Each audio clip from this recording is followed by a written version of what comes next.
Now, there are disagreements in the Labour Party. Anyone will tell you that really at the moment.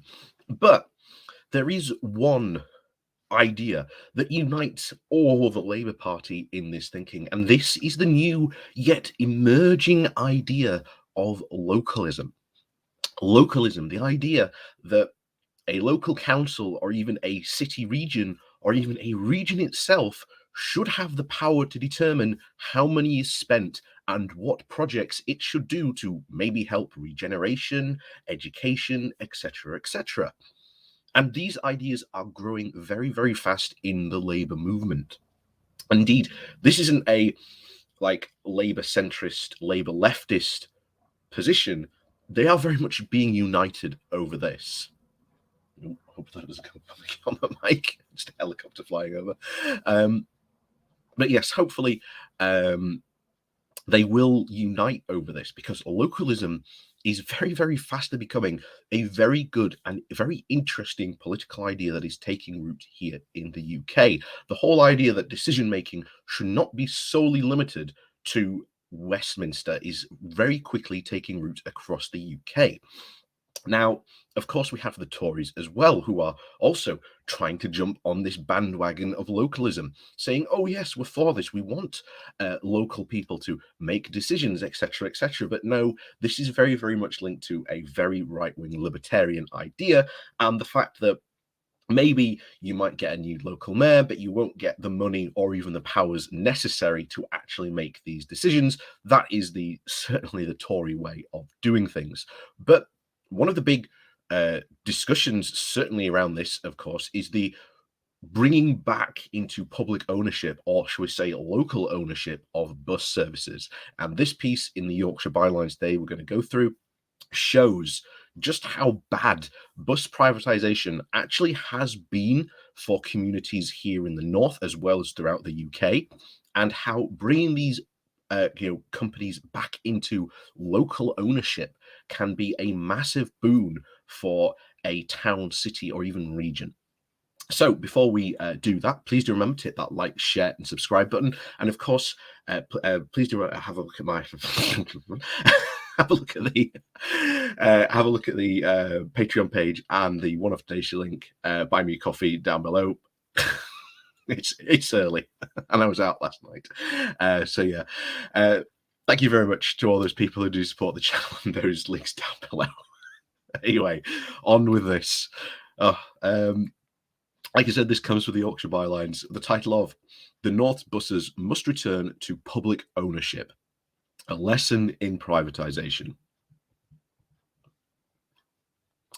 Government funding to improve bus services is likely to be slashed in half as the Mayor of West Yorkshire, Tracy Barman, must settle for a managed decline. On the 18th of December 2021, over 9,000 Leeds bus drivers went on strike, hugely disrupting services during the busiest time of year, and the strike was a result of 30 years of pressure and dissatisfaction. The slow destruction of the North's transport services began in 1985, when the Transport Act, part of Margaret Thatcher's agenda to try and revitalise the economy by reducing the role of the state, the buses were privatised, and by the 1990s, more than 40 UK state-owned businesses had been privatised. Currently, these privatised companies own the very large proportion of bus services, and First Bus serves over 2/3 of the UK's 15 largest contributions.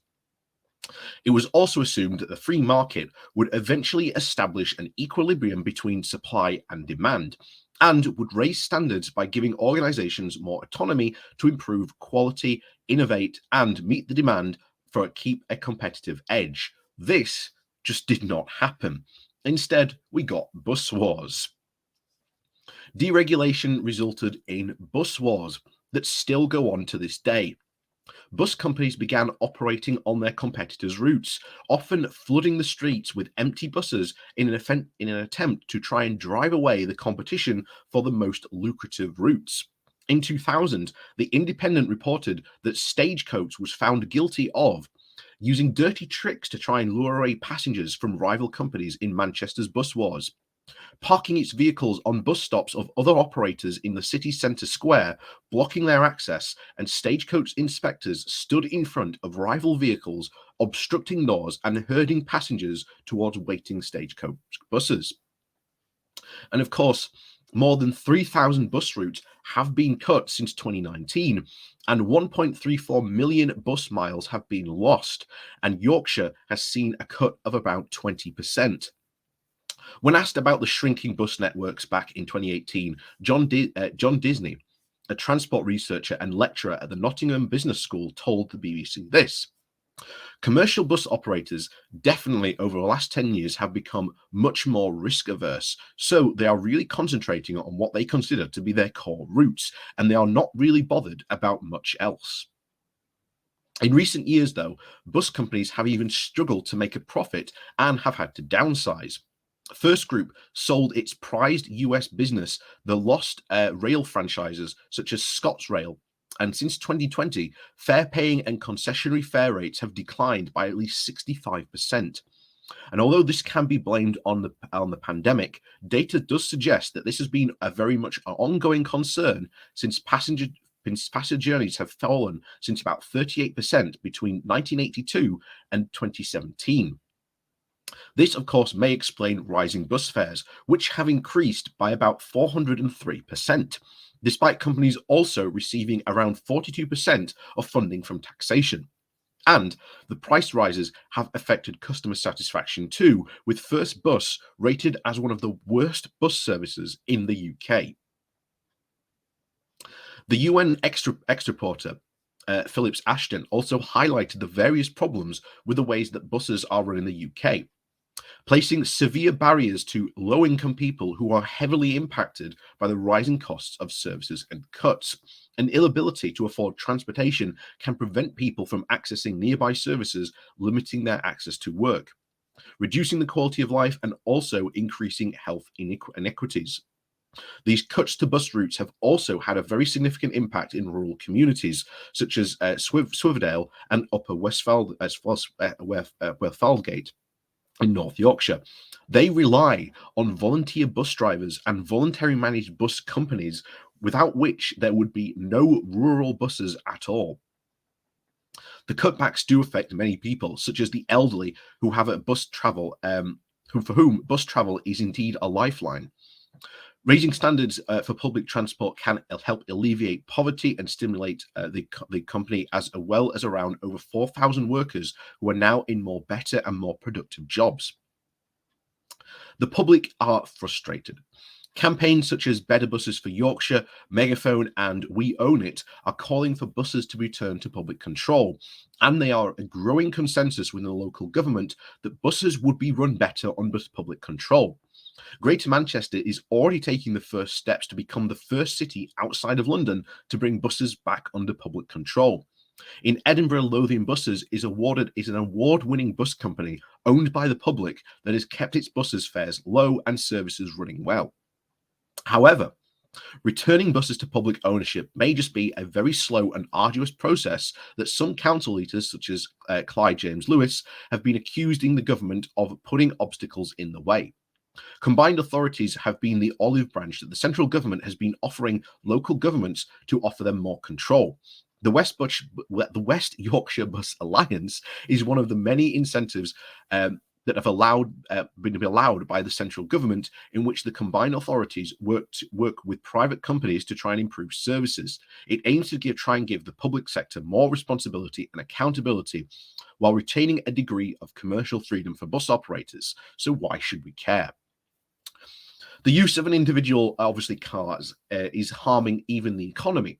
In London, the cost of congestion to the capital's economy is approximately £5.1 billion per year, or over £1,211 per driver.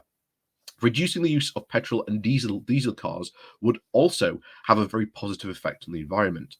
Car usage is reasonably and car usage is responsible for nearly at least a quarter of all energy-related greenhouse emissions. While switching to electric vehicles would indeed reduce air pollution, some 350 million on-road electric vehicles would consume half the national electric grid demand and generation, and need excessive amounts of critical materials like lithium to be deployed. And emissions created by manufacturing this many vehicles would also be a major blow to try and tackling climate change.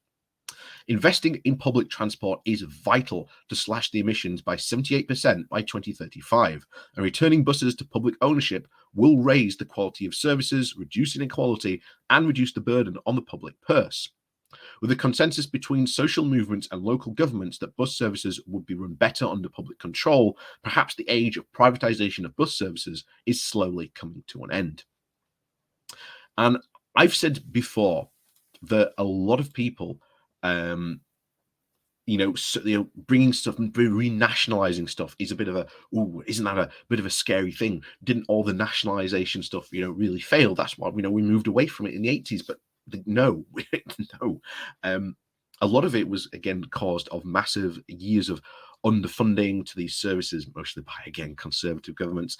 Again, in an attempt to try and privatize some of this stuff. And we saw, again, a gradual privatization, very much like they're doing to the NHS currently, again, away from this. So bringing bus companies back into public ownership and giving local people the chance to have more responsibility and more accountability of what happens with like bus services is a fantastic way to go. And once this actually starts to work, now it's going to take some time. As you said here, you've seen very much the central government try to put as many roadblocks as they can to these bus services, from stop them from being, relocalized, as such it's really called, because the Conservatives do not want that.